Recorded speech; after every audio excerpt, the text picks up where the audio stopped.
please let Fantastic Four First Steps be good. Please. Fantastic Four is a franchise that I have always liked ever since I was a little kid. I haven't had time to read a lot of comics, even though I love comic book movies and video games. I never got into the comics because I just haven't taken the time to read them, but back in the day, when Fantastic Four first came out in like 2004, I was all about that movie. I loved Fantastic Four. I loved the idea of each of these characters and their powers. I love the idea of the Human Torch catching on fire and flying around, the Thing just being this massive boulder that's able to lift 30,000 tons or however much he can lift, Mr. Fantastic with the super stretchy abilities, and the Invisible Woman being able to turn it completely invisible with also the power of force fields. I love every bit of that. That is sick to me. When I saw the trailer for Fantastic Four, I wanted to see it immediately, and so we did. And I remember the first time watching that movie, I fell in love with it. I still to this day don't understand why it's so hated. Like, now compared to other movies, it is very mid, but I still very much enjoy that movie. However, there is one thing that I cannot unsee in that movie, and it's after I watched a video from Mr. Sunday Movies, where he did a Caravan of Garbage on Fantastic Four and Fantastic Four Rise of the Silver Surfer. He did all the movies. There's a part in Fantastic Four where it's right after they get their powers and Ben Grimm's on the bridge and there's this huge wreck, and the three of the Fantastic Four are trying to get to the Thing, Invisible Woman, Human Torch, and Mr. Fantastic. And they're like, how are we going to get through this crowd? And Mr. Sunday Movies pointed this out, and I can never unsee it. They're like, how can we get through this crowd? They're like, Invisible Woman, you gotta get naked. You have to get naked to get through this crowd. And I know for a fact that was just some higher up executive giving notes to the director. Any way that you can get Jessica Alba in her underwear at all, half naked, do it. I don't care what it takes. Put a scene in the movie, make sure she's half naked. And that's the only reason that scene exists, because right after she turns invisible, and you see her for a second, she's half naked, she turns right back invisible, gets through the crowd. As soon as she gets through the crowd and turns right back to normal, like uninvisible, Mr. Fantastic and Johnny Storm they just ended up right behind her. They just ended up there anyways. They didn't need to turn invisible to get through the crowd. It's written to the script. It feels like it's so forced. Like, it doesn't make any sense that you have to turn invisible to get through this crowd. She gets through the crowd, and they're just following behind her.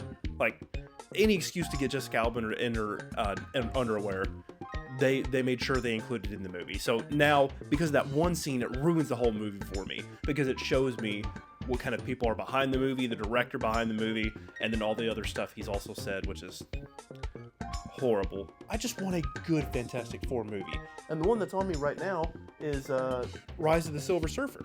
That's my favorite one. I loved Rise of the Silver Surfer, and I still think it's the best one. Unfortunately, it's the best Fantastic Four movie that's ever been made. Hopefully that ends in 2 weeks. Everyone knows how Fan Four Stick turned out. Fan Four Stick was... God, it was so bad. Like, I remember seeing the trailer for that movie, and that came out in 2015, so I was about 17 at the time, and I was hyped for it from the very first trailer that I saw. And then I got online and saw there was a lot of concerning things about that movie. Like, it was heavily cut, so many reshoots. They completely turned into a completely different movie. And now it's just this botched thing that doesn't even make any sense, with horrible writing, no chemistry. It's a bad movie. I was 17, I didn't have any money, I wasn't able to go into the theater, so how else does a 17-year-old get a hold of a movie? I'll leave that to y'all. That's how I watched that movie, and I felt ripped off. I wasted almost 2 hours of my life watching this movie.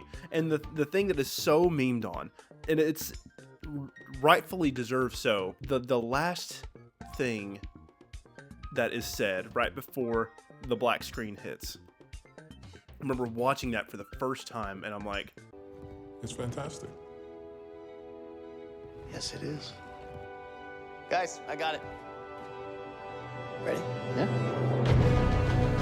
huh? That's actually in the movie? They left that in? Someone reviewed that movie. The actors let this happen. The actors said it out loud. Someone reviewed the movie, cut it together, edited it. Someone saw the edited version, and before it released to theaters, they saw that and let it go through. That really told me how much Fox did not give a shit about the Fantastic Four. They just made the movie so they could keep the rights, and then eventually Disney bought them anyway, so it didn't even make any. It didn't matter. It didn't matter.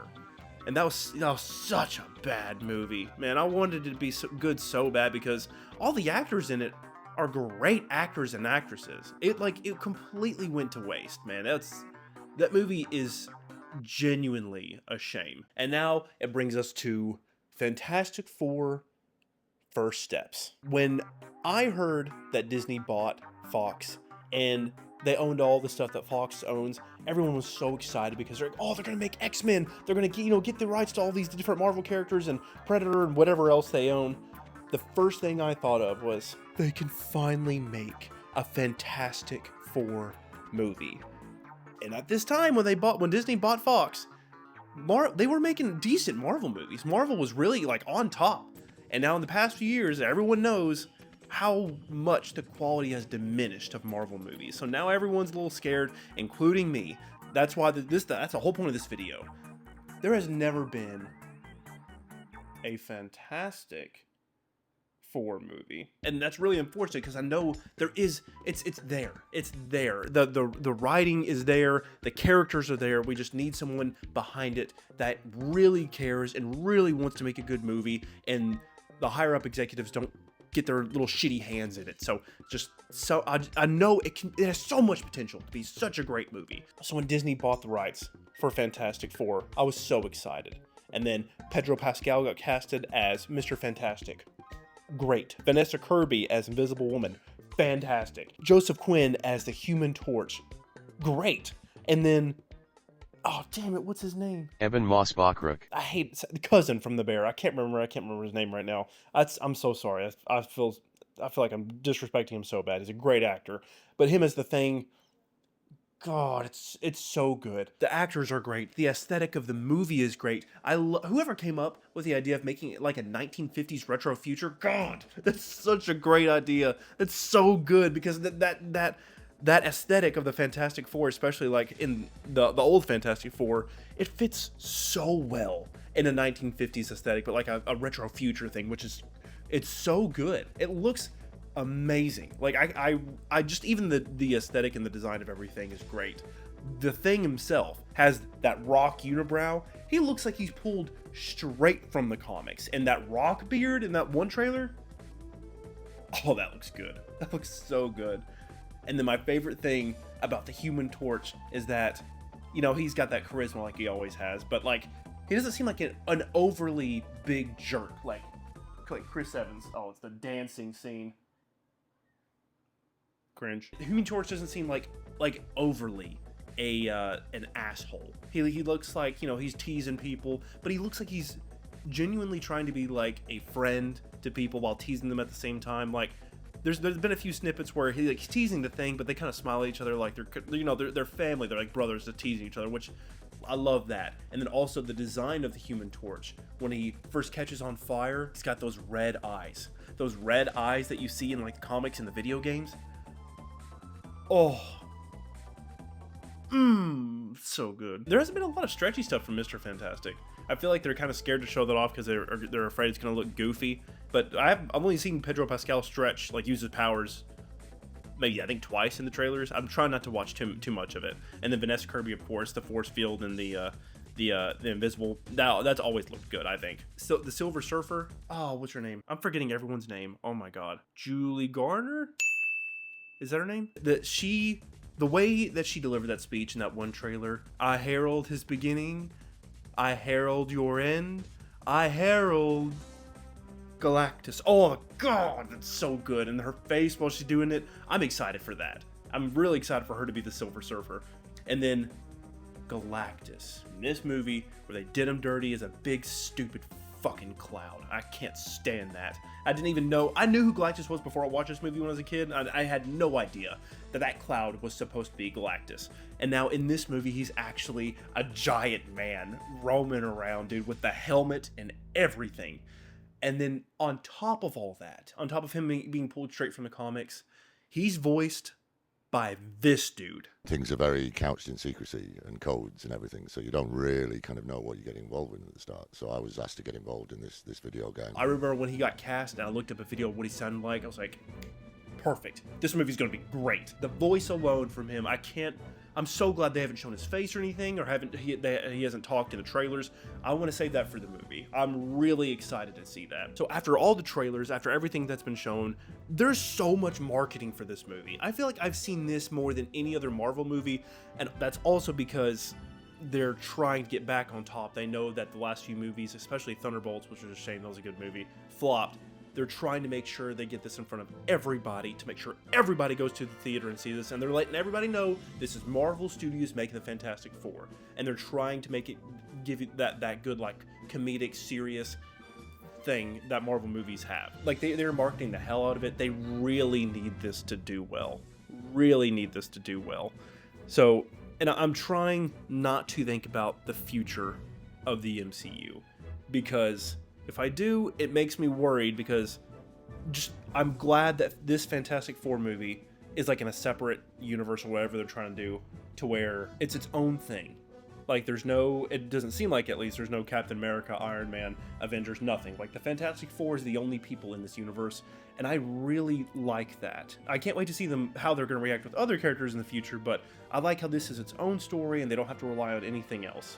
But I'm worried, because after this movie, next year, there's Spider-Man Brand New Day, and then it's Avengers Doomsday, I'm pretty sure. And I don't know how they're going to build on top of that. Like, I don't know how the Fantastic Four is going to connect into the main MCU when they're going to be in an Avengers movie, or a movie after this, like after Spider-Man Brand New Day. I don't know. So, but I'm just trying to focus on, I just want this to be a good Fantastic Four movie. That's all I want. I just want this to be a great Fantastic Four movie, a fantastic Fantastic Four movie, because we've never gotten a classic IGN 7 out of 10 Fantastic Four movie. Just a great movie. Not perfect, not amazing, but just great, you know? Like a great movie, not mid, not bad. Fantastic Four really deserve that Captain America Winter Soldier, Spider-Man 2, Iron Man treatment. Like, at least all of those characters have had one great movie, like almost perfect. And I think the Fantastic Four deserves that too. Marvel, please let this Fantastic Four movie be good. If this ends up being mid or bad, I'm not gonna lie, I'm gonna be crushed. We're not gonna get another Fantastic Four movie for another fucking 10 years after this. So if this is not great, it's either done, or, you know, I'll wait until I'm 40 years old. All right, that's all I pretty much wanted to say about it. So, thank you so much for watching. I appreciate it. This is just me rambling. There's no script or anything. I'm just going off the top of my head. If you like this video and you like other nerdy stuff, you can follow my main channel, which is Deku. This is my second channel, which I just ramble on about a whole bunch of nerdy stuff that I like, and I'll just make a video whenever I have time and I kind of feel like it. So Deku is where I make video game videos that's tightly edited in front of a green screen and with a script and everything, and hopefully a whole lot more higher quality than this. So if you like this, check that channel out, and I appreciate it. Not gonna lie, I'm probably gonna finish this movie.